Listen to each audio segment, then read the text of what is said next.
আসসালামু আলাইকুম, hello everyone, Binas family ব্লগে আপনাদের সবাইকে স্বাগতম। ঈদে গ্রামে বেড়াতে গিয়ে কোথায় ঘুরলাম, কি কি খেলাম সম্পূর্ণই থাকবে। আপনারা সবাই একটি লাইক দিয়ে সম্পূর্ণ ভিডিও দেখতে থাকুন। সো এভরিওয়ান, ভিডিওতে যে বাড়িটি দেখতে পাচ্ছেন, হ্যাঁ এটাই আমার বাবার বাড়ি। শ্বশুরবাড়িতে সারাদিন কাটানোর পরে ঈদের দিন বিকেলবেলা বাবার বাড়িতে এসেছি, মজাই আলাদা। বাবার বাড়িতে এসে প্রথমেই চোখে পড়েছে আমার বেলকুনিটা। আমার ভাই এত সুন্দর করে সাজিয়েছে তা বলা যাবে না। 2টা আম গাছ লাগিয়েছে, দেখেন আমও ধরেছে, তার সঙ্গে সিম গাছ এবং পুঁইশাক গাছ লাগিয়েছে। পুঁইশাক খেতে আমার ভীষণ ভালো লাগে। মাকে বললাম পুঁইশাক তুলে আমাকে রান্না করে দাও, আমি এটা দিয়ে ভাত খাবো। তারপর হচ্ছে আমার বাবা একজন বিজনেসম্যান, আমার বাবার ভ্যারাইটিস স্টোর আছে। তো ভ্যারাইটিস স্টোরে নানান রকম সামগ্রী পাওয়া যায়, এটা আপনারা সবাই জানেন। তার পাশাপাশি আমার বাবা সারেরও বিজনেস করে। আমাদের পুরো বাড়িতে শুধু সার আর সার, ছোটোবেলা থেকেই দেখে বড় হয়েছি, এই জন্য আমার আর কিছু মনে হয় না। পুরো বাড়ি ভরে জুড়ে শুধু সার আর সার। আর ভালোই লাগে, ছোটোবেলা থেকে দেখে দেখে বড় হয়েছি, ভালোই লাগে। তো এগুলো হচ্ছে নানান রকম কীটনাশক যার ব্যবসা আমার বাবা করেন। তো এই পাশে দেখেন কিছুটা সার রয়েছে, পুরো বাড়ি জুড়েই রয়েছে, যেখানে যাব সেখানেই শুধু এসবই। কারণ একজন ব্যবসায়ী মানুষের বাড়িতে এইসব ছাড়া আর কিছুই থাকে না, আপনারা সবাই তো জানেন। তো দেখেন তারপর হচ্ছে আমার শৈশব কেটেছে এই বাড়িতে।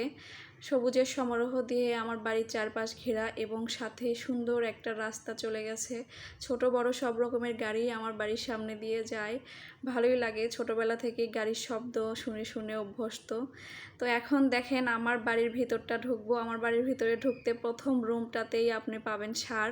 তো আমি যা বলেছিলাম আগে, আমার বাড়িতে শুধু সার আর সার।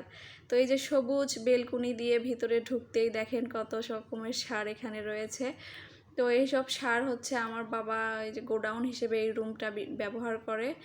আর এখন বর্তমানে সারের পরিমাণ একটু কম, আবার সিজন টাইম যখন আসবে তখন অনেক বেশি থাকে। তারপর দেখেন আমার ছেলে বাড়িতে এসে তার ভাইয়ের সঙ্গে কত খেলাধুলা, কত কিছুই সে মগ্ন হয়ে গেছে। এই যে আমার গুলোমুনুটা, এই যে এখানে অ্যাকোয়ারিয়ামে মাছ দেখছিল আমার সঙ্গে। তারপরে এই যে এই রুমে কেউ একজন শুয়ে আছে। তো এখন দেখেন আমার ভাই আমার জন্য বাজার থেকে সুস্বাদু মাছগুলো নিয়ে এসেছে। তো এগুলো হচ্ছে আমাদের যমুনা নদীর মাছ। আমরা হচ্ছে বগুড়াতে যমুনা নদীর মাছ খেয়ে বড় হয়েছি। যমুনা নদীর মাছ খেতে এতটাই সুস্বাদু তা বলা যাবে না।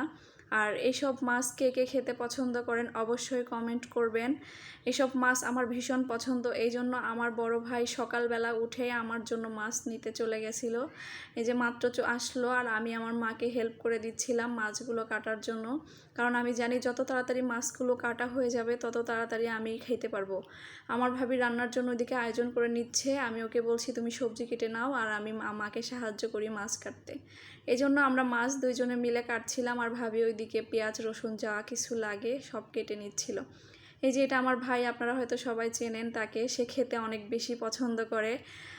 আর বিশেষ করে আমরা 2 ভাই বোনই একসঙ্গে খাবার খাবো, এই জন্য মনটা ছটফট করছিল যে তাড়াতাড়ি মাছটা কেটে দিয়ে তাড়াতাড়ি গোসল করে চলে আসবো, রান্না হয়ে যাবে, মাছগুলো দিয়ে ভাত খেয়ে নিব। কারণ এইসব পুষ্টিকর মাছ আমরা যেখানে থাকি ওখানে পাই না, সব ড্রেনের মাছ খাই। একটু মজা করলাম, কারণ ঢাকা শহরে এত সুস্বাদু মাছ পাওয়া যায় না। এই জন্য আমি বাড়িতে যখনই আসি তখনই আমার ভাই সুন্দর মতো আমার জন্য অনেক রকমের মাছ কিনে নিয়ে আসে, যেগুলো আমি পছন্দ করি। আমি অনেক ছোট মাছ খেতে পছন্দ করি, এই জন্য আমার ভাই বাজার থেকে বেছে বেছে দেখে শুনে ছোট মাছ নিয়ে আসে। তো এদিকে আমার ভাবির রান্নার আয়োজন করে নিচ্ছে, আমরা খাবার খাবো। মাছগুলো কাটা এ পর্যায়ে শেষ হয়ে গিয়েছে। সো এভরিওয়ান, আজ এই পর্যন্তই। আমার সঙ্গে থাকার জন্য এতক্ষণ অসংখ্য ধন্যবাদ। আবার দেখা হবে নেক্সট ভিডিওতে। সে পর্যন্ত সবাই ভালো থাকবেন, সুস্থ থাকবেন। আল্লাহ হাফেজ।